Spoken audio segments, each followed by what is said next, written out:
एक डायनामिक राउट बना दें और एक डायनामिक राउट बनाने से वो दुनिया के लाखों करोड़ों अरबों यूजर्स को जो है वो सर्व करे सिर्फ एक राउट बनाने से। तो हम भी यहाँ यही करेंगे, जाहिर सी बात है। जो फेसबुक ये कर रहा है और दुनिया में ऐसी फैसिलिटी एग्जिस्ट भी करती है तो हम भी वही करेंगे। तो डायनामिक राउट क्रिएट करने के लिए मैं अपने साइड बार में आऊंगा।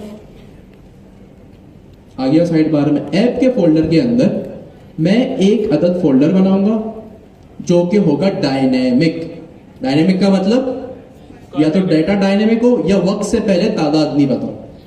अब मुझे बात बता, डायनेमिक राउट के लिए क्या करूं? Square bracket, curly bracket, square bracket लगा दिया मैंने और इसके बीच में मैं अपने राउट का नाम लिखूंगा। आप राउट का नाम लिखते ही है ना? आप राउट का नाम लिखते ही है ना? तो डायनेमिक राउट के लिए आप स्क्वायर ब्रैकेट लगाएंगे और यहां पे मैंने लिख दिया फॉर एग्जांपल आईडी। नाम कुछ भी हो सकता है, डिस्क्रिप्टिव हो तो सेंस बनेगा। और इस राउट के अंदर मैं एक फाइल बनाऊंगा page.tsx।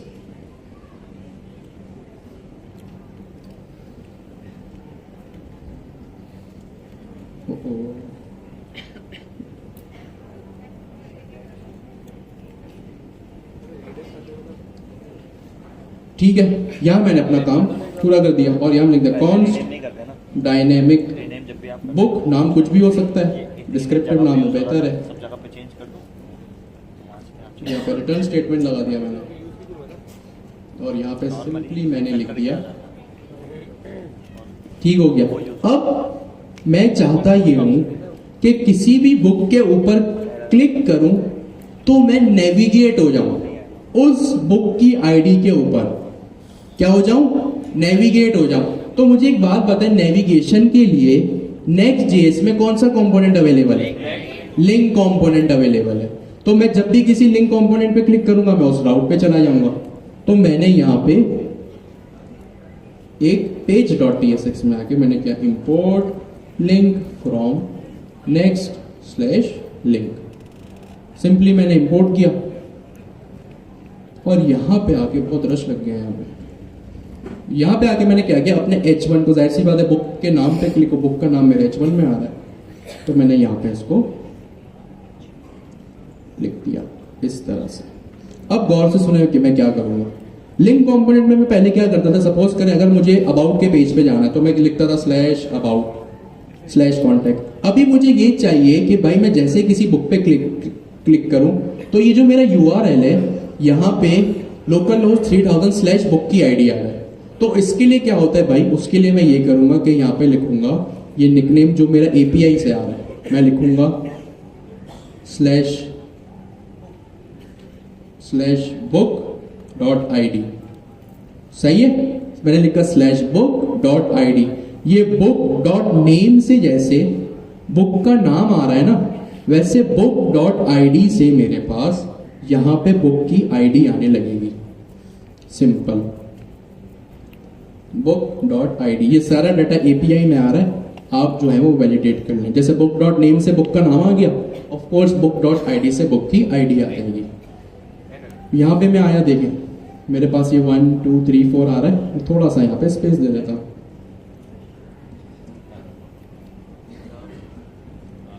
यहाँ पे मैंने स्पेस दे दिया, सही है। अब मुझे एक बात बताए, जब मैं बुक पे क्लिक करूंगा मैं चला जाऊंगा वहां पे? एग्जैक्टली किसने कहा? जबरदस्त। टेम्पलेट लिटरल्स मुझे यहाँ पे लगाने पड़ेंगे। तो मैंने यहाँ पे टेम्पलेट लिटरल्स लगाए और मैंने लगता है कोई गलती के ऊपर स्लैश मुझे यहाँ लगाना चाहिए। ठीक है, देख लेते, एरर आएगा तो एरर आ जाएगा ना। अब जैसे ही मैं इस पे क्लिक करूंगा, गलत लिखा है तो एरर आएगा, सही लिखा है तो नेविगेट हो जाऊंगा। अब मैं क्या करता हूं, बुक्स पे जैसे ही क्लिक करूंगा तो मैं इसके डायनामिक राउट पे पहुंच जाऊंगा। देखते, इस पे जैसे ही मैंने क्लिक किया तो मैं एक अदद एरर पे आ गया। किसने कहा था स्लैश नहीं आएगा? हैंड रेज करें। आपने ही कहा था, क्या बात है, जबरदस्त। स्लैश नहीं आएगा, ऐसे ही जाने दो। ठीक है, अब मैं दोबारा इसको रिफ्रेश करता हूं। ठीक है, मैं यहां आ गया। मैंने जैसे ही किसी भी बुक पे क्लिक किया तो मैं दोबारा एक एरर पे आ गया। ये क्या हो रहा है? सोचे सोचे सर एरर ज़रा दिखाएंगे?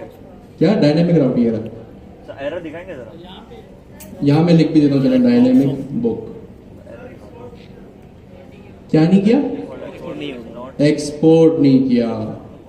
Export default dynamic book. जबरदस्त। सर क्या नाम है आपका? साकिब। जबरदस्त साकिब भाई। मैंने यहाँ लिख दिया डायनेमिक बुक। देखते हैं अब क्या सीन है। अब नया एरर पड़ता है प्रोफ पास करने की। मैं यहाँ पे आया, कहाँ पे आया? अपने page.ts। जैसे ही किसी बुक पे मैंने क्लिक किया तो अब देखें मैं जो हूं वो अपने डायनेमिक राउट पे फॉल कर गया। जबरदस्त। और मेरा यूआरएल भी यहां से चेंज हो गया। बहुत छोटा सा दिख रहा है, लोकल 3000/3। ठीक है, ये तो हमने लास्ट क्लास में किया था। जिस भी बुक पे मैं क्लिक कर रहा हूं मेरी आईडी जो है वो यूआरएल में वही जाके बैठ रही है। मैंने 2 पे क्लिक किया, देखिए मेरा कर्सर 2 पे, मैंने 2 पे क्लिक किया तो मेरा यूआरएल 2 पे हो गया। यानी डायनेमिक राउट मैंने क्रिएट किया, उससे डाटा भी अब जा रहा है। अब एक चीज गौर से सुनो, नेक्स्ट जेएस का कॉन्सेप्ट। जब भी आप जो है वो डाटा फैच करते हैं डायनेमिक राउट के लिए, डायनेमिक राउट के लिए जब भी डाटा फेच होता है ना तो आपके लिए सबसे पहली रिक्वायरमेंट ये होती है कि आप यूआरएल से वैल्यू को गेट करो। आई रिपीट, डायनेमिक राउट में जब भी आप चीज को फेच करेंगे यूआरएल से वैल्यू को गेट करेंगे। किस तरह गेट करेंगे? मैं अपने डायनेमिक राउट में आया और जैसे हमने प्रॉप्स का कॉन्सेप्ट कुछ क्लासेस पहले पढ़ा था, यहां भी वही अप्लाई है। मैंने लिखा प्रॉप्स का कीवर्ड :any और यहाँ console.log कर दिया मैंने, बल्कि console की करने की जरूरत नहीं है, ये क्लास हम ये चीज हम लास्ट में कर चुके हैं। और यहाँ मैं सीधा सीधा लिखूंगा अपनी आईडी जो कि होगी props.params.id। ये आईडी क्यों बताया आप लोगों ने? आप ABCD भी बोल सकते थे, आप बुक नेम भी बोल सकते थे, ये आपने आईडी क्यों बोला? वो इसलिए बोला आपने क्योंकि यहाँ जो डायनेमिक राउट है ना भाई, ये आईडी के नाम का। अगर मैं यहाँ डायनेमिक राउट ABCD के नाम का बनाऊंगा तो भाई मुझे यहाँ props.params.abcd लिखना पड़ेगा। सही है? तो जो डायनेमिक राउट की यहाँ वैल्यू होगी, जो नेम होगा, वो ही पैराम्स की मेरे पास की होगी। ठीक है, होपफुली अब मेरे पास डाटा आ गया होगा। तो देखिए मेरे पास यहाँ पे 2 लिखा हुआ आ रहा है।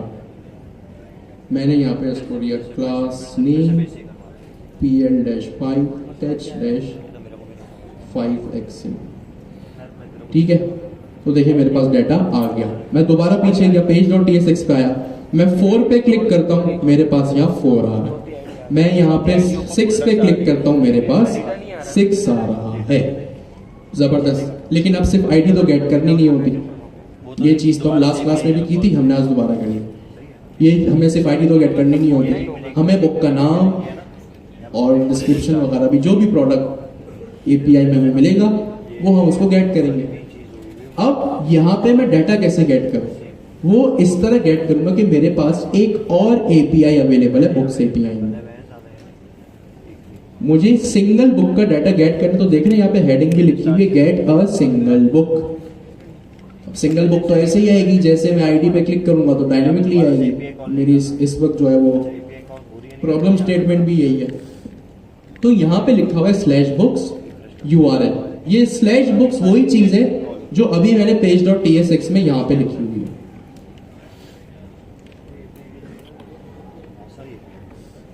ये /books, ये चीज मैं यहाँ पे कर चुका हूँ। अब यहाँ पे ये मुझे कह रहा है भाई /books करो और उसके बाद बुक्स की आईडी भी दो। ये यूआरएल का एपीआई का एंड पॉइंट है। एंड पॉइंट मतलब एक राउट बना हुआ। ये आपको वोकैबुलरी पता होना जरूरी है। कहा ये गया है कि भाई बुक्स हो और बुक्स के बाद आईडी दोगे ना तो आपको एक अबाउट अ बुक, एक डिटेल इंफॉर्मेशन मिल जाएगी एक सिंगल बुक के बारे में। तो सेम एपीआई का काम हमें डायनेमिक राउट में भी करना पड़ेगा। वो किस तरह हम करेंगे अभी देख लेंगे। इस चीज को मैं कॉपी करता हूं क्योंकि आधी से ज्यादा चीज तो मेरे पास हुई भी है। इसको मैंने यूआरएल, रिस्पॉन्स और जेसन कॉपी किया और यहाँ पे लाके मैंने इसको पेस्ट कर दिया। अब ये अवेट तक एरर इसलिए आ रहा है क्योंकि ये सिंक नहीं लगा। और यहाँ पे मैंने जो है वो इसको बाइंड कर दिया, मतलब बाइंड नहीं किया, सॉरी, राउंड ब्रैकेट लगा दिया। इसलिए सेव है ठीक हो गया। का डेटा है, वो सारा का सारा यहीं से मैंने पास कर दिया था। अब मैं क्या करूंगा, अब मैं डायनेमिक राउंड क्यों देखें, यहाँ डॉट आई कॉलन आईडी दिख रहा है आपको, स्क्वायर ब्रैकेट आईडी। अब ये मुझे जो कह रहा था ना कि भाई आईडी लगा दो, तो आईडी मुझे कैसे मिल रही है, props.params.id से। आपने यहाँ यूआई पे देखा ना, यही रिजल्ट था। मैंने जैसे ही props.params.id लिखा तो मुझे 1 मिल गया।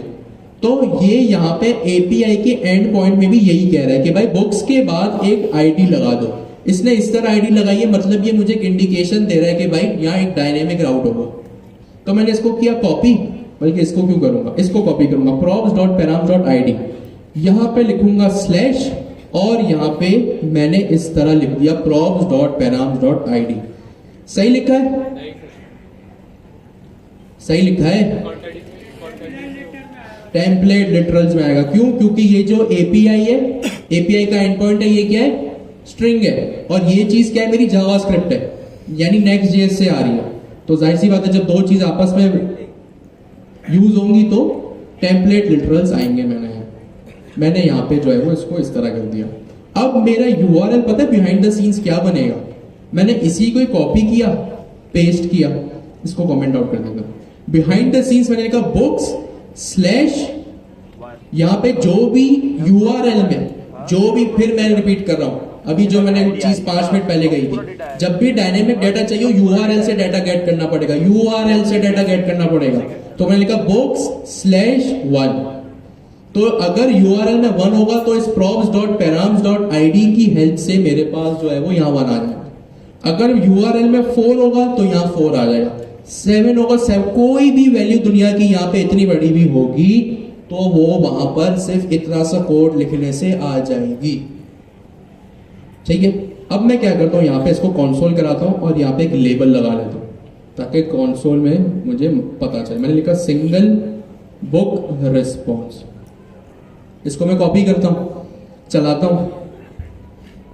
यहां पे मैं आया अपने page.tsx में, इसको मैंने रिफ्रेश किया, मैंने 2 पे क्लिक किया, ज़हन में रखिए मैंने 2 पे क्लिक किया, जैसे 2 पे क्लिक किया यूआरएल में वैल्यू 2 आ गई, और यहां भी 2 आ रही है ऑफ कोर्स, क्योंकि props.params.id किया हुआ है मैंने। मैं कंसोल में आके अपना आउटपुट चेक करता हूं।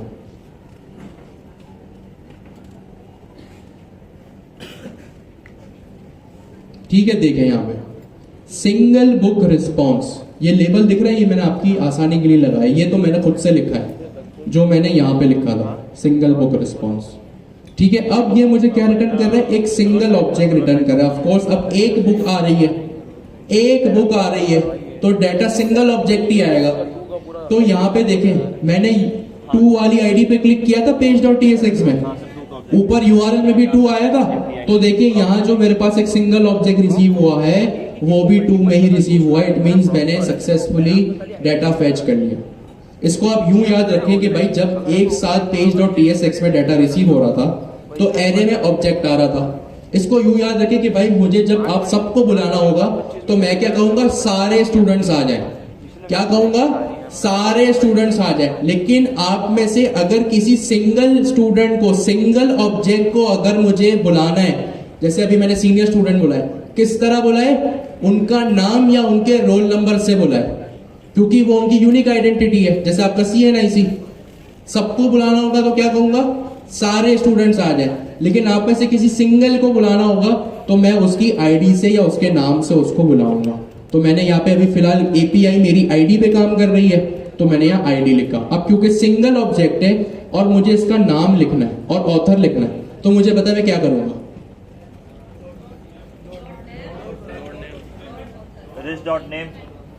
जो वेरिएबल है यहाँ पे मैं डॉट नेम लिख दूंगा बस, सिंगल ऑब्जेक्ट, क्योंकि सिंगल ऑब्जेक्ट है, कोई एरे वेरे तो है नहीं कि मैप की जरूरत पड़े। एक सेकेंड, मैं यहाँ पहले चीज लिख दूं अपनी।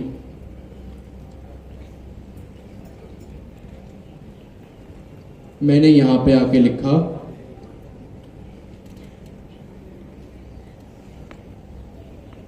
जो मेरे यहाँ वेरिएबल का नाम है रिस्पॉन्स मैंने यहाँ लिखा रिस्पॉन्स डॉट नेम, जो तो क्या हो जाएगा, नेम आ जाएगा, और मैं ऑथर भी लिख देता हूँ।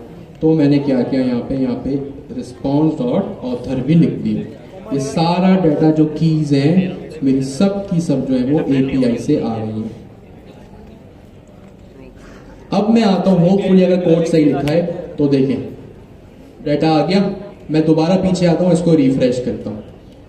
अब ये वही है, इसको सपोज करें आपका हैकाथॉन में जो आपने प्रोडक्ट कार्ड बनाया वो है। मैं क्लिक करता हूँ जस्ट आई एम पे।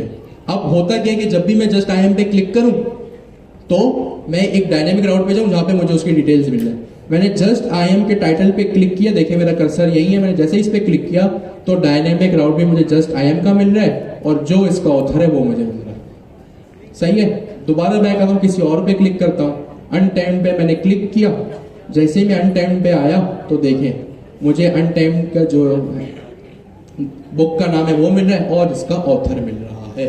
तो इस तरह से आप डायनेमिक डाटा को फेच करते हैं। ये जो अभी हमने किया ये जल्दी से हमने सब लास्ट क्लास में किया, अभी जो हमने नया किया वो सिर्फ यही किया। जल्दी से अपने बराबर वाले को समझाएं और अपने पास इंप्लीमेंट करें, फिर हम आगे चलते हैं। एक सेकेंड,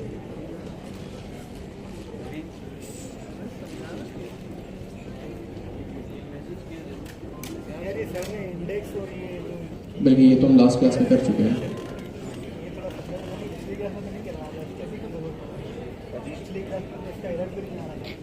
ये हमने अभी किया, ये कोड आपके सामने। जी कोई कुछ कह रहा था भाई? पहले हम एक ही चीज मंगाते थे, उसके लिए कॉल करते थे, कंपोनेंट। आवाज नहीं आ रही। अब ये एक ही आईडी से सबको हम एक ही जगह पे कॉल कर सकते हैं, अलग अलग चीज़ों में। मैंने हर बार एपीआई कॉल करेंगे। एक एक सेकंड, एरे में कैसे स्टोर करेंगे आप?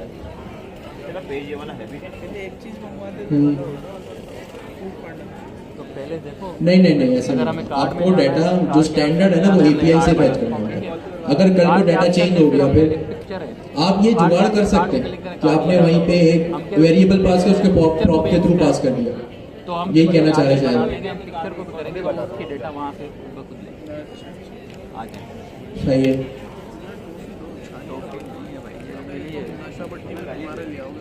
हाँ ये लेकिन स्टैंडर्ड नहीं है। जब एक चीज के लिए एपीआई बनी हुई है फिर आप एपीआई यूज करेंगे, ये काम आप नहीं कर सकते। हाँ अगर कोई ऐसी चीज है जहाँ आपको ये करने की जरूरत पड़ रही है, अगर आपकी लॉजिक बन रही है तो आप करें। ठीक है, वेट करके डाटा फैच कर रहे हैं, डाटा शो कर रहे हैं, रेंडर कर रहे हैं। और कुछ समझाऊं? यूआरएल वाला है भाई, वो यूआरएल खुद ही चेंज होगा, यूआरएल भी उसी के अकॉर्डिंग चेंज होगा। जो डायनामिक रहेगा ना, तो बोल रहा हूँ जो भी का डेटा ये तो यूआरएल से आ रहा है ऑब्जेक्ट, ठीक है। अभी जो सारे कार्ड के प्रोडक्ट्स बना रहे हैं उसका डेटा वो भी हम डालेंगे ना इसमें, वो भी हम यूआरएल डालेंगे ना, यूआरएल डालेंगे जिससे हम अपने कंपोनेंट को कॉल करते हैं ना उसके अंदर। यूआरएल मेरे पास है, अब यूआरएल में क्या आ रहा है, बुक का डेटा। अब हमें डेटा चेंज कैसे करते हैं? मुझे पूरे कंपोनेंट का, जितने भाई ने बोला सोफा भाई ये नहीं, देखिए ये तो एक मिसाल है ना, ये सर्वर टू सर्वर कनेक्ट। वैसे हम जब लोकल काम करेंगे ना तो हम अपने कंपोनेंट की एड्रेस देते हैं, ठीक है ना। जो आप अपने कार्ड की कंपोनेंट की एड्रेस दोगे उनके अलग से ऑब्जेक्ट डायनेमिक राउट को यूज और डायनेमिक डाटा को इंपोर्ट। अब हम पढ़ेंगे सैनिटी सीएमएस, लेकिन उससे पहले क्लास के बीच में ही आज अगली क्लास का होमवर्क। बातें बंद, सारा फोकस यहाँ पे। अब होमवर्क क्या है भाई? अभी हमने बुक्स एपीआई को क्लास में इंप्लीमेंट की और क्लास के शुरू में हमने एक एपीआई देखी थी, जेसन प्लेस होल्डर एपीआई। बातें बंद, सारा फोकस यहाँ पे। हमने जेसन प्लेस होल्डर एपीआई देखी, बुक्स एपीआई हमने इंप्लीमेंट की, काम किया उस पर। नेक्स्ट क्लास के लिए आपका अभिषेक होमवर्क। अब आप यूज करेंगे जेसन प्लेस होल्डर एपीआई को। जेसन प्लेस होल्डर एपीआई लाखों एपीआई, करोड़ों एपीआई में से एक एपीआई है। आप सिंपली जाएंगे जेसन प्लेस होल्डर, गूगल पे लिखेंगे ना जेसन प्लेस होल्डर एपीआई, तो पहला ही लिंक आपको उस एपीआई का मिल जाएगा। क्लिक किया आप एपीआई के ऊपर आ गए, जबरदस्त। ठीक है, अब आपको करना क्या है कि page.tsx में जो आपके Next.js की एप्लीकेशन का एंट्री पॉइंट होता है उसमें आप एंटर हुए, सही है, और आप जो है वो स्क्रॉल करेंगे और यहाँ पे रिसोर्सेज के सेक्शन में आएंगे। अब आप यहाँ पे देख रहे हैं यहाँ मुख्तलिफ एंड पॉइंट्स है, slash post, comments, albums, photos, todos, users. जैसे आपने वहां पे लिखा था ना स्लैश बुक्स, तो एरे के अंदर ऑब्जेक्ट्स आ गए थे बुक्स के। यहां पे आप कुछ भी लिखेंगे ना, slash post, slash comment, slash album, तो एरे के अंदर ये सारे रिकॉर्ड आ जाएंगे कि अगर आप स्लैश पोस्ट लिखते हैं तो 100 आ जाएंगे, स्लैश कमेंट्स लिखते हैं तो 500 आ जाएंगे। ठीक है, कुछ भी लिखेंगे तो इसके सामने इसकी क्वांटिटी लिखी हुई है कि कितने ऑब्जेक्ट्स आपके पास रिसीव होंगे। तो आपने क्या करना है, होमवर्क है ये आपका, आपने होमवर्क करना है कि आपने इनमें से जो मर्जी आपकी मिनिमम एक तो करना है। ये सारे करने चाहे तो आप सारे करें, 2 करना चाहे तो 2 करें, मिनिमम एक तो करना है। कोई भी अपनी मर्जी का जो आपको पसंद आता है उस एंड पॉइंट को सिलेक्ट करें, उस राउट को सिलेक्ट करें और उसका डाटा गेट करें। page.tsx में कैसे होता है, स्लैश बुक्स की जगह आप जो है वो स्लैश पोस्ट, अच्छा उसका बेस यूआरएल चेंज होगा। बेस यूआरएल कहां से मिलेगा भाई, बेस यूआरएल मतलब जो स्लैश बुक से जो HTTPS आता है ना, उसको बेस यूआरएल बोलते हैं। वोकैबुलरी फिर कह रहा हूं पता होनी जरूरी है। तो उसका बेस यूआरएल कहां से मिलेगा, यहां पर, ये रहा। ये जाहिर सी बात है, हमने जो कोड किया है मैं वहां भी लिख दूंगा, HTTPS से लेके .com तक। ये स्लैश टू डू नहीं है, स्लैश टू डू तो नीचे आप देखेंगे ना तो यहाँ पे लिखा हुआ है, ये देखें, ये वही स्लैश टू डू है। अभी जो हमने फैच भी किया था क्लास के शुरू में 200 रिकॉर्ड्स आ गए थे, तो एक तरह से तो ये आधा होमवर्क तो आपका यही हो गया। तो ये इसका बेस यूआरएल है, HTTPS से लेके .com तक। इसके बाद आप लिखना चाहे तो आप टू डूज लिखें, एल्बम लिखें, कमेंट्स लिखें, यूजर्स लिखें, आपकी मर्जी, जो यहाँ पे नीचे लिखा हुआ है। ये रहा एक होमवर्क ये है। तो ये मैं आप लोगों को यहाँ पे लिख भी देता हूं। JSON placeholder API homework 1, आपने क्या करना है, JSON placeholder API route, fetch JSON placeholder API का राउट। अब ये आपका दिमाग है, आपको जो मैं होमवर्क दे रहा हूं ना सब कोडिंग हमने क्लास में की, आपके पास रेपोजिटरी में अवेलेबल भी है। सबसे पहले आपको क्या करना है, इस राउट पे जाना है और यहां आपको क्या करना है, fetch all records. Fetch all records कर लिया, वैसे ही जो अभी हमने डिस्कस किया कि भाई HTTPS से लेके ये इसका बेस यूआरएल है, सामने यहाँ पे कुछ भी लिख देना तो page.tsx पे सब आ जाएगा।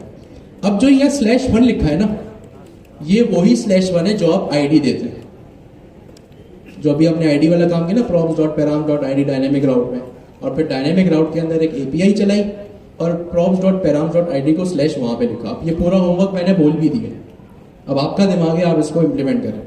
आपने 2 काम करना है, page.tsx में सारे के सारे रिकॉर्ड्स लाने कि page.tsx में सपोज करें आप अगर आप पोस्ट को फैच कर रहे हैं तो आपके पास 100 पोस्ट आने चाहिए, 100 पोस्ट आ गए।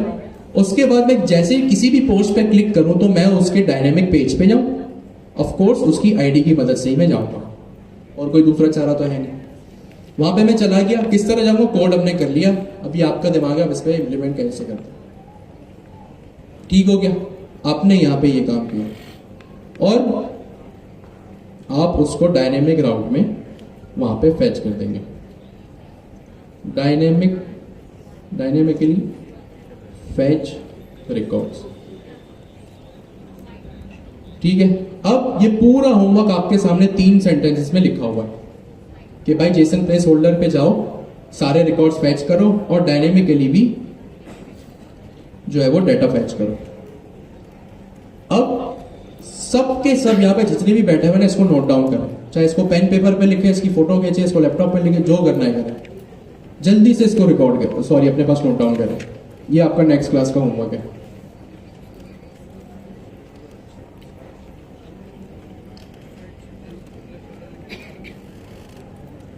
सब कोडिंग मूवी है, बस आपको जरा सा अपना जादुई दिमाग लगाना है और सब हो जाएगा।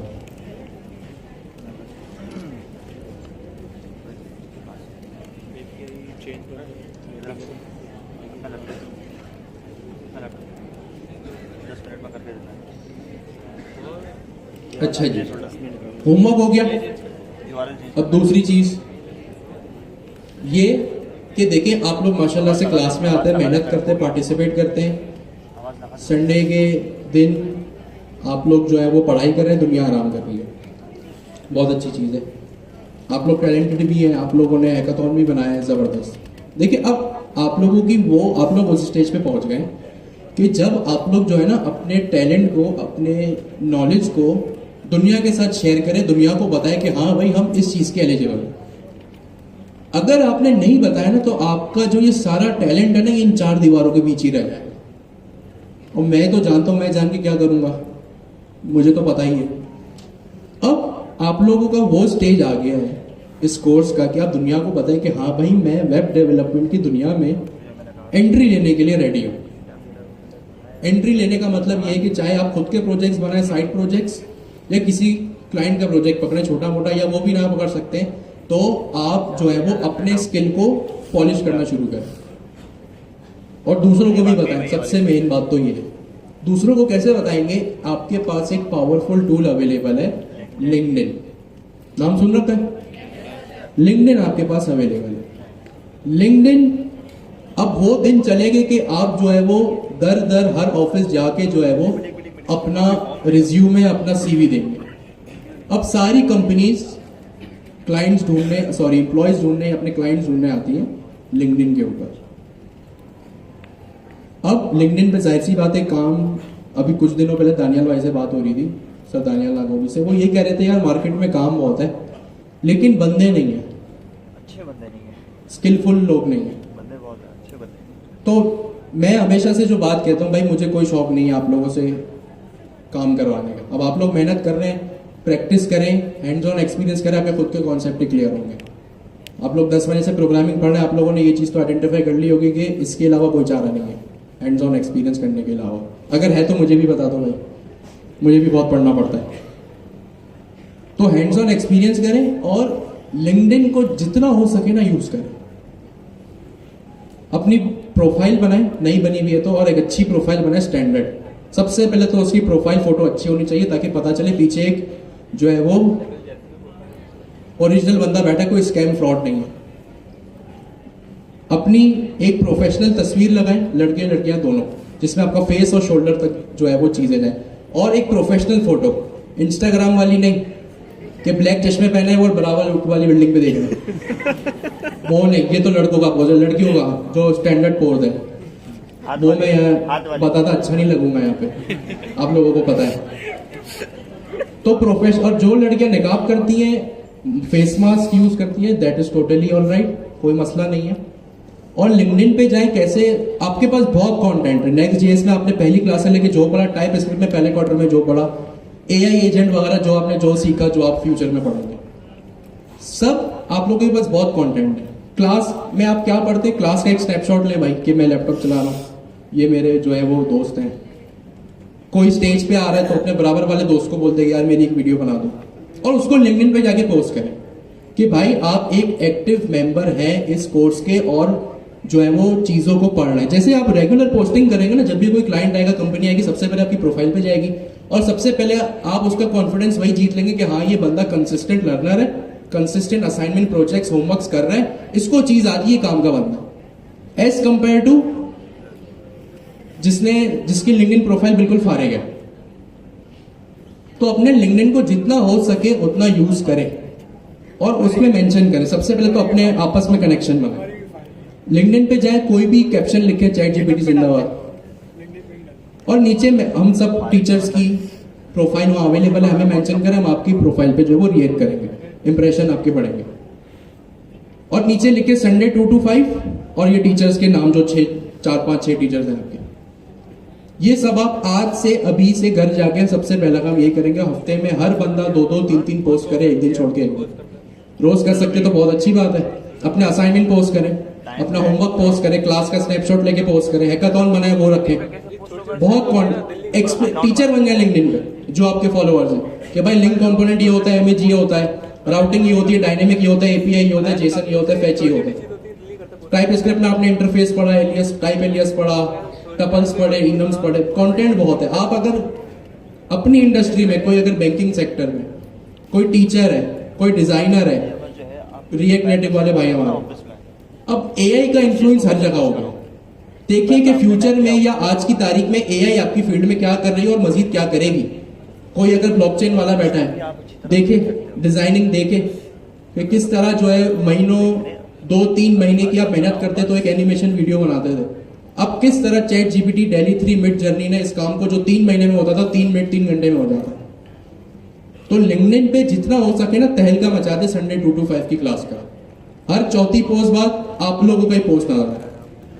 अच्छा, ये मैं अब कोई अपनी तारीफ नहीं कर रहा, लेकिन मैंने आप लोगों की क्लास को थोड़ा लेट ज्वाइन किया है, लेकिन जब मैं ट्यूसडे वाली क्लास में हूँ ना अपनी, तो मेरे कुछ क्वार्टर 1 के स्टूडेंट जो अभी उस क्लास में नहीं है, इसमें भी पता नहीं है कि नहीं, मैंने तो सिर्फ एक को ही देखा। अच्छा, आप लोग हैं, क्या बात है, आप लोग भी हैं, क्या बात है, बाहर आने लगे यार आप लोग, जबरदस्त। सर मैंने अभी तक आपको ऐड नहीं किया हुआ, मैं सेना सर आप ऐड करें सर मुझे सर प्लीज। सर प्रोफाइल आप अभी देखेंगे? मैं लिंक सब अवेलेबल है आपके पास, डिस्कॉर्ड्स, पिन मैसेजेस में। 9 साल के एक्सपीरियंस आपको जबरदस्त। तो मुझे स्टूडेंट्स का मैसेज आता है कि मैंने वहाँ एक एक्टिविटी 4th क्लास में करवाई थी जो बाकी की क्लासेस में 7वीं 8वीं क्लास में हुई थी। जैसे फिग्मा का जो आपने काम किया था ना, टेम्पलेट को कन्वर्ट करना Next.js में, मैंने अपनी वहाँ पे 5वीं क्लास में करवा लिया था एक दूसरे तरीके से। तो मुझे मेरे बहुत से क्वार्टर 1 के ऐसे स्टूडेंट्स के मैसेजेस आए कि सर आपकी क्लास में क्या चल रहा है।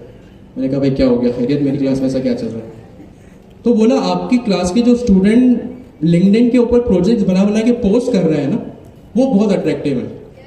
तो आपकी क्लास में ऐसा क्या हो रहा है जो हमारी क्लास में नहीं हो रहा। मैंने कहा सब सेम पेज पर है, सच कोई बात नहीं है, आपकी क्लास में भी होगा। तो कहने का मकसद ये, पावरफुल टूल लिंक्डइन को उन्होंने यूज किया, उन्होंने अपनी वैल्यू बनाई और उन्होंने बड़े जबरदस्त हैकाथॉन भी बनाया, एक्सरसाइज भी, क्लास में बड़े स्टूडेंट एक्टिव भी है, स्टूडेंट लीडर भी है वो लोग। तो आप लोग भी इस चीज को आज से यूटिलाइज करना शुरू करें, लिंक्डइन पे तहलका मचाना। हर तीसरी 4थी पोस्ट बाद संडे 2 to 5 आपस में भी आप लोग कनेक्ट करेंगे, अच्छा पोस्ट करेंगे, अट्रैक्टिव पोस्ट करेंगे, आप लोगों को आपस में भी आइडियाज मिलेंगे कि यार ये तरीका भी है पोस्ट करने का, और आप लोगों के फॉलोअर्स भी बढ़ेंगे, इंप्रेशन में बहुत सारी चीजें होंगी। होमवर्क दिया है, होमवर्क पोस्ट करें भाई कि मैं इतने एक्टिव नहीं कर रहा। तो इस चीज को यूटिलाइज करना सीखें। अब डिजिटल चीजों को अपना हथियार बनाए अगर आपको कुछ जीतना है तो। और फिर वही बात, ये सब उसी वक्त होगा, जाहिर सी बात है, दुनिया को अपना काम दिखाना है उसी वक्त दिखाएंगे जब कुछ काम का ढंग का काम किया होगा, और ये उसी वक्त होगा जब हैंड्स ऑन एक्सपीरियंस होगा, घर पे आके प्रैक्टिस करेंगे।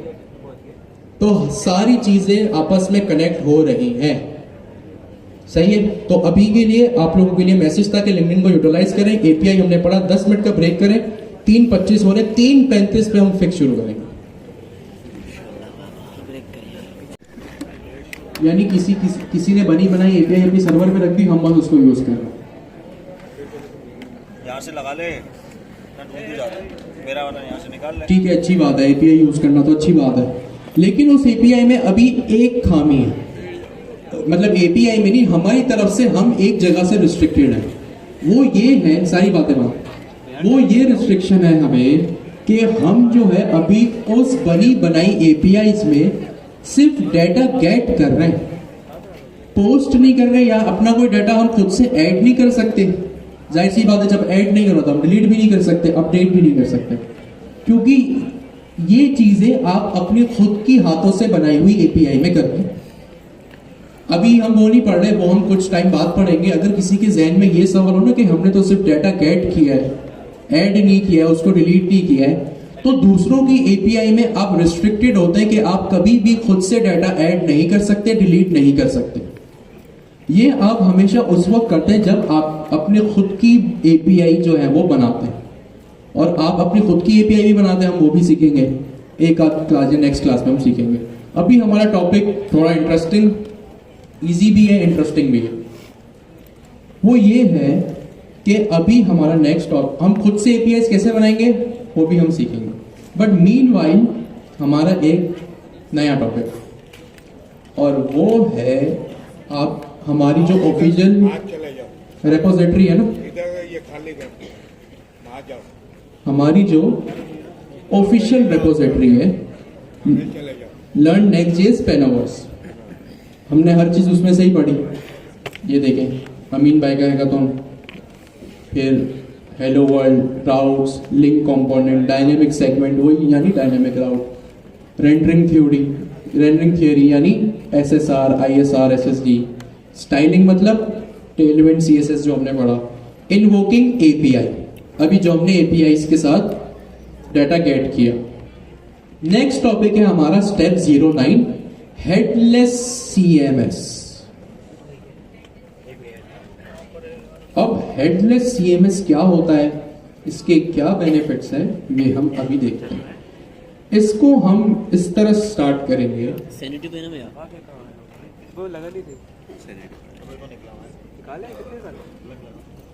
हमारे पास अल्फाज है एक हेडलेस सीएमएस। सबसे पहले हम डिस्कस करते हैं सीएमएस क्या होता है। जबरदस्त,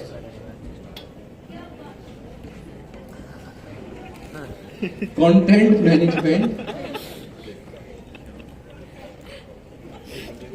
सिस्टम। अच्छा, सीएमएस कंटेंट मैनेजमेंट सिस्टम, आपको नाम से ही पता चल रहा होगा, एक वो सिस्टम जिसमें कंटेंट मैनेज हो रहा है। अब इसका क्या फायदा है? सपोज करें आप सब तो टेक्निकल लोग हैं, आप लोगों के लिए प्रॉब्लम नहीं आएगा, लेकिन आप सपोज करें आपने अपनी एक वेबसाइट बना के दी, सपोज करें कुछ भी एक वेबसाइट बनाई आपने, फॉर एग्जांपल एक न्यूज चैनल है, उसको आपने एक वेबसाइट बना के दी। अब उस वेबसाइट में जाहिर सी बात है, आप न्यूज चैनल को वेबसाइट दे रहे हैं, तो वो उस वेबसाइट पे अपनी खबरें ही पोस्ट करेगा। अब कोई भी, आप अपनी अम्मी को वेबसाइट बना के दे दें जिसपे वो रेसिपीज पोस्ट करें। अब एक नॉन टेक्निकल बंदे के लिए जिसको कोडिंग नहीं आती, जिसको नेक्स्ट.जेएस नहीं आती, पेज HTML का भी नहीं पता, वो अपनी वेबसाइट के ऊपर किस तरह जो है वो न्यूज या खबरें पोस्ट करेगा या अपनी रेसिपी पोस्ट करेगा? वो तो नहीं। आप लोगों को अगर मैं बोलूं करो तो आप लोग तो चले जाएंगे, आपको तो टेक्निकल बंदे, कोडिंग आती है, टाइपस्क्रिप्ट, जावास्क्रिप्ट, नेक्स्ट.जेएस सब आता है। लेकिन एक नॉन टेक्निकल का अल्फाज ध्यान में रखिएगा, लेकिन एक नॉन टेक्निकल बंदे के लिए, नॉन टेक्निकल बंदे को अगर अपनी वेबसाइट के ऊपर कुछ नया कंटेंट पोस्ट करना है नॉन टेक्निकल बंदे को, तो वो तो फंस जाएगा, उसको थोड़ी कोडिंग आती है, नहीं उसको डेटाबेस पता है। तो इस मसले को अब वो दो काम करेगा, या तो वो बार बार आपको परेशान करेगा कि भाई मेरा कंटेंट पोस्ट कर दो। अब जैसे एक आपने न्यूज चैनल को वेबसाइट बना के दी उसके एडिटर को, अब वो तो दिन में 500 खबरें जो है वो अपनी वेबसाइट पे पोस्ट करेगा। अब या तो ये अप्रोच हो कि वो दिन में आपको 500 दफा तंग करे कि भाई एक ये न्यूज पोस्ट करो, एक वो पोस्ट करो, या जो पोस्ट करा है उसको डिलीट करो, उसको एडिट करो, उसकी पिक्चर चेंज करो, उसका टेक्स्ट चेंज करो, पैराग्राफ बढ़ाओ, कुछ भी। एक तो वो ये कर सकता है कि वो आपको बार बार तंग करे। दूसरी चीज, आपके पास ये अप्रोच हो सकती है एज ए डेवलपर कि कोई ऐसा जुगाड़ हो जाए, ऐसा इंतजाम हो जाए कि आप उसको वेबसाइट तो बना के दे दें, बट जो ये कंटेंट पोस्ट करने का जो तरीका है, जो पावर है, वो भी आप उसके हवाले कर दें। तो इस प्रॉब्लम को सॉल्व करने के लिए, और ऐसा होता भी है, आपने एक न्यूज चैनल के लिए एक वेबसाइट बनाई और उस न्यूज चैनल को पूरा राइट दे दिया, हाँ भाई वेबसाइट है, जाहिर सी बात है वेबसाइट में कुछ भी चेंज करना होगा तो वो आपको परेशान करेगा। लेकिन जब भी कंटेंट पोस्ट करना होगा तो इस मसले को हल करने के लिए हमारे पास एक कॉन्सेप्ट है सीएमएस यानी कंटेंट मैनेजमेंट सिस्टम का। कंटेंट मैनेजमेंट सिस्टम सीएमएस क्या होता है ये अपने बराबर वाले से डिस्कस करेंगे। अच्छा, सारी बातें करें। नॉन टेक्निकल पर्सन को अगर अपनी वेबसाइट पे कोई कंटेंट अपलोड करना है तो वो कंटेंट मैनेजमेंट सिस्टम या सीएमएस का यूज करें। CMS किस तरह के होते, क्या होते हैं? आसान लफ्जों में ठीक है। आप लोगों को एक डैशबोर्ड मिलेगा, या उस नॉन टेक्निकल बंदे को आप एक डैशबोर्ड दे देंगे, और वो डैशबोर्ड में आराम से अपनी डिटेल्स फिल करेगा, और जो है वो उसकी वेबसाइट पे वो चीजें रिफ्लेक्ट होने लगेंगी। सही है। अब एक डैशबोर्ड सिंपल मैं और आसान लफ्जों में कहूं तो वो डैशबोर्ड है ना, एक फॉर्म होगा, उस डैशबोर्ड में एक फॉर्म होगा, कुछ इनपुट फील्ड्स होंगे, उस इनपुट फील्ड्स को वो फिल करेगा और उसका डाटा जो है वो वेबसाइट पे रिफ्लेक्ट होने लगेगा।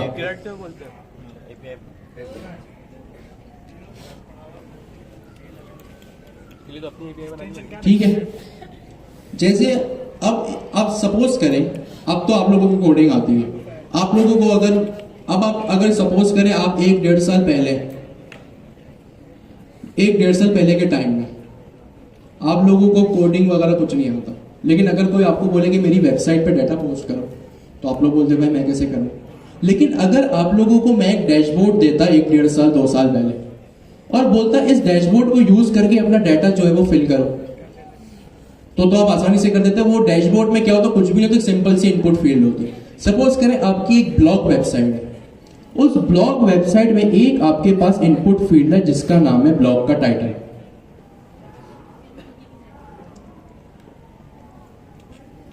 ठीक है, ब्लॉग का टाइटल है, ये समझे प्लेस होल्डर है इनपुट फील्ड। इसी तरह एक अदद आपके पास और इनपुट फील्ड है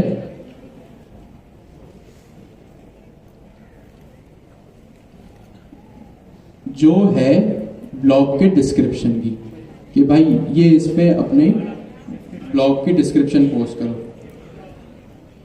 और एक अदद इनपुट फील्ड है कि भाई यहां से अपने ब्लॉग की जो है वो इमेज भी लगा दो। ये एक बॉक्स है और यहां से जो है वो आप अपने ब्लॉग की जो है वो इमेज लगा सकते हैं। तो अगर ये सिंपल से इनपुट फील्ड आपको दी जाती है, सिंपल सा फॉर्म दिया जाता, तो आप लोगों को कोई मसला नहीं होता, आप पढ़ के डाटा लिखते और लगा देते, वैसे ही जैसे आप लोग साइन अप फॉर्म में करते हैं। साइन अप फॉर्म में लिखा होगा ना ऊपर फर्स्ट नेम, आपको इंडिकेशन मिल जाता है भाई यहाँ फर्स्ट नेम लगाना है, ईमेल यहाँ ईमेल लिखना है, पासवर्ड यहाँ पासवर्ड लिखना है। तो इसी तरह ये एक नॉन टेक्निकल बंदे के लिए काफी है। क्या उसको डैशबोर्ड, वेबसाइट आप बनाएंगे, वेबसाइट डेवलपर ही बनाएगा, लेकिन उसमें जो है वो नॉन टेक्निकल बंदा भी अपना पार्ट प्ले करेगा कंटेंट पोस्ट करने का। तो ये चीज कहलाती है content management system, exactly admin panel की तरह। तो यहां पे आपको ये चीज मिल जाएगी। अब इसमें एक और, तो कंटेंट मैनेजमेंट सिस्टम होपफुली सबको क्लियर होगा। एक और चीज है यहाँ पे, हेडलेस। अब हेडलेस का क्या मतलब है, क्या नहीं होगा एग्जैक्टली देखिए, हेड का मतलब कंटेंट मैनेजमेंट, आपकी एक वेबसाइट बनती है हेडलेस CMS, मतलब CMS जहां से आपका डाटा कंट्रोल होगा, और हेडलेस मतलब आपका फ्रंट एंड। हेडलेस का मतलब यहां पे है फ्रंट एंड। CMS आप सपोज करें आपका कंटेंट मैनेजमेंट सिस्टम है या बैकएंड है, और ये आपका फ्रंट एंड है। अब CMS का कोई, इसीलिए इसको हेडलेस, हेड का मतलब क्या होता है सर, और बंदा अपने सर से ही पहचाना जाता है। यहां पे हम इस केस में हमारा जो सर है वो फ्रंट एंड है। अब हेडलेस CMS का कोई फ्रंट एंड नहीं होता, वो एक अपना डैशबोर्ड होता है। अब एज अ डेवलपर आपके पास पूरी अथॉरिटी है। देखिए, एज अ डेवलपर आपके पास जितनी चीजों की अथॉरिटी अपने हाथ में होना उतना अच्छा, ये बात लाइफ टाइम याद रखिएगा। एज अ डेवलपर अपने हाथ में आपके पास जितनी अथॉरिटी है उतना अच्छा। फ्रंट एंड नहीं है, अब फ्रंट एंड नहीं है तो एज अ डेवलपर आपके पास पूरी फैसिलिटी है कि आप जो है वो फ्रंट एंड अपनी मर्जी का लगाए। हमारे केस में जो फ्रंट एंड है वो है हमारा Next.js की एप्लीकेशन। अब ये Next.js की एप्लीकेशन हमारे केस में जो वेबसाइट पे चलेगी, अच्छा ये प्लेटफॉर्म भी रिस्ट्रिक्टेड नहीं है। प्लेटफॉर्म मतलब एक वेबसाइट का प्लेटफॉर्म है, ये वो भी हो सकता है। अभी हमारे एक भाई आए थे, वो रिएक्ट नेटिव पे काम कर सकते हैं। आपका कंटेंट मैनेजमेंट सिस्टम है ना, कंटेंट आप कहीं से कहीं पर भी भेज सकते हैं, चाहे वेबसाइट पे भेजें या रिएक्ट नेटिव में, फ्लटर में, मोबाइल एप्लीकेशन में भेजें, तो ये वहां भी आप भेज सकते हैं। आपका कोई कुछ भी हो सकता है, ये मोबाइल, ये डेस्कटॉप एप्लीकेशंस भी हो सकती है। अगर आपने इलेक्ट्रॉन जेएस का नाम सुना हो तो वो डेस्कटॉप एप्लीकेशंस को एम्पावर करती है। आपने आज से 10-15 साल पहले एक मोबाइल आता था बड़ा पावरफुल, उस टाइम तो उसके बड़े शशके थे, ब्लैकबेरी। अगर ब्लैकबेरी आज भी होता, उसका प्लेटफॉर्म अलग होता, आप कुछ नहीं करते, कंटेंट आपका एक ही जगह से आ रहा है, लेकिन प्लेटफॉर्म एज अ डेवलपर आपके कंट्रोल में, चाहे वो नेक्स्ट जेएस की एप्लीकेशन हो, वो फ्लटर हो, वो डेस्कटॉप एप्लीकेशन हो, वो कुछ भी हो, चाहे वो वेबसाइट हो, मोबाइल एप्लीकेशन हो, कुछ भी हो। तो ये चीज होती है। इस केस में हमारे पास नेक्स्ट जेएस है क्योंकि हम वेब एप्लीकेशंस बनाना सीख रहे हैं। आप रिएक्ट नेटिव में करना चाहें वहां भी चल जाएगा, डेस्कटॉप एप्लीकेशंस में करना चाहे वहां भी चल जाएगा। सही है। तो ये चीज होता है, और ये दोनों चीज मिला के बनती है हेडलेस सीएमएस। हमारा जो हेडलेस है वो नेक्स्ट जेएस है, और सीएमएस भी बहुत सारे तरीके के होते हैं, जैसे होता है एक अदद कॉन्टेंटफुल, सैनिटी, अभी हम पढ़ेंगे सैनिटी, और भी बहुत सारे होते हैं। पेलोड सीएमएस होता है, पेलोड सीएमएस, बहुत सारे अनगिनत सीएमएस होते हैं, सबका जो है एक इंटरफेस एक ही है। आपने एक सीएमएस को यूज करना सीख लिया, आप सारे ऑटोमेटिकली सारे एक साथ सीख जाएंगे। तो अभी हम जल्दी से सैनिटी को देखते हैं। होपफुली यहां तक सबको तो बेसिक सी एक्सप्लेनेशन दी। आप आएंगे स्टेप 09 हेडलेस सीएमएस में। यहां पे आपके पास दो चीज है, एक कॉन्टेंटफुल भी है जिसका मैंने अभी पीछे नाम भी लिखा, और सैनिटी भी है। हम स्टडी करेंगे सैनिटी को, और सैनिटी में भी आपके पास दो स्टेप हैं। सबसे पहले हम जाएंगे सैनिटी सेटअप में। जाहिर सी बात है, सैनिटी को, इस कंटेंट मैनेजमेंट सिस्टम को हम अपनी नेक्स्ट जेएस एप्लीकेशन के साथ सबसे पहले तो सेटअप करेंगे, तभी सारा काम होगा। तो यहां पे आपके पास, मैं इसको जूम आउट करूं तो सबसे नीचे आपके पास स्टेप्स लिखे हुए। सबसे पहले ये कह रहा है नेक्स्ट जेएस की एप्लीकेशन को सेटअप करो, जो हम ऑलरेडी कर चुके हैं। याद रहे, नेक्स्ट जेएस 15 कोई नहीं करेगा, सब 14.2.2 पे काम करेंगे, क्योंकि अगर आपके कोई नेक्स्ट जेएस 15 स्टेबल नहीं है, अब स्टेबल नहीं है तो ये मसले करेगा, चाहे आपके कोड में कोई मसला हो या नहीं। सही है। अब यहाँ पे जो मेन काम है वो यहाँ से शुरू होगा, install Sanity Studio. Sanity Studio मतलब सैनिटी का सेटअप करो। यह लिखा हुआ भी है, to get started with run these commands in your CLI। सही, अपनी CLI में, CLI मतलब वो ब्लैक बॉक्स, वो टर्मिनल कमांड लाइन। तो मैं कुछ नहीं करूंगा, सिंपल सा इसको मैं कॉपी करूंगा, इस कमांड को, पूरी की पूरी कमांड को मैंने किया Ctrl+C, अपने टर्मिनल पे मैं यहाँ पे आया, थोड़ी देर के लिए मैं इसको रोक देता हूँ, अभी मुझे इसकी नीड नहीं है। और मैंने यहाँ पे आके अपनी कमांड को पेस्ट कर दिया, Ctrl+V, और एंटर कर दिया। अब ये आपसे करेगा कुछ सवालात, जैसे नेक्स्ट जेएस की एप्लीकेशन इंस्टॉल करते हुए आप सवाल करते थे, अभी आपसे कुछ सवाल कैसे ओके, कह रहे हैं ओके टू प्रोसीड, आप करेंगे वाई मतलब यस, आपने किया ओके, इसकी इंस्टॉलेशन शुरू हो गई। अब ये आपसे सवाल करेगा, उस सवाल के आपको यस नो में जवाब देने। क्या सवाल करेगा, किस सवाल के क्या जवाब देने, वो भी यहाँ पे लिखा हुआ है। ये आपसे अभी सवाल करेगा, would you like to add configurations, जो भी पूरा सवाल है क्वेश्चन मार्क तक, ये इसका सवाल है, ये इसका पूरा सवाल है। और यहाँ पे इसका आंसर भी लिखा है कि आपको क्या आंसर सेलेक्ट करना है, यस या नो। तो जो यहाँ पे लिखा हुआ है हम वो सेलेक्ट खुद ब खुद कर लेंगे, तो एक अच्छी बात होगी, हमें याद रखने की नीड नहीं है। अभी जो है वो यहाँ पे ये इनिशियलाइज हो रहा है, तो हम इसका वेट करेंगे। अब्दुल्ला भाई ये नहीं चल रहा है, कोई इशू है इसका? आप आएंगे हमारे ऑफिशियल रिपोजिटरी लर्न नेक्स्ट.js में, वहां पे स्टेप 09 होगा हेडलेस CMS, वहां पे सैनिटी नाम का एक फोल्डर होगा, वहां पे आपको कितने आवर्स में है?